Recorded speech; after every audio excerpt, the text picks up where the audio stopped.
That day, we debated in my conference room as to whether we display the video evidence that we had or whether we continued with our behind-the-scenes investigation. There was some debate.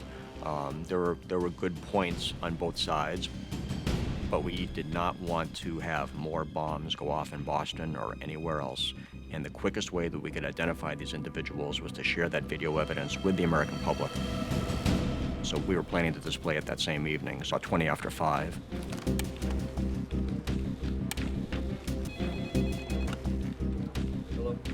Later on that day, our media coordinator was contacted by a media outlet who informed him, we have a photograph of White Hat.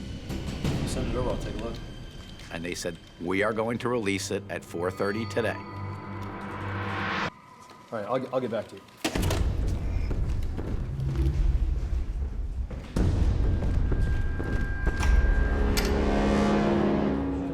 We were furious. And at my level, what I knew was our time frame to conduct our covert investigation was limited at best. Okay, listen up. We know someone in this office is leaking information to the media. And I said, we will investigate it, and we will charge you if we can figure out that you did it. Hello? I had a conversation with the producers from that organization. I asked them to hold off on releasing the photos by an hour or two. We wanted to display those photos on our terms and our conditions. We wanted to be able to describe the photos. We didn't want to have somebody else describe those photos for us. You've got to understand what we're up against here. Our concern was that if we released these photographs, that the individuals responsible for the terrorist acts could become desperate and cause additional acts of violence. It's frustrating because the media was driving the investigation and our hand was forced.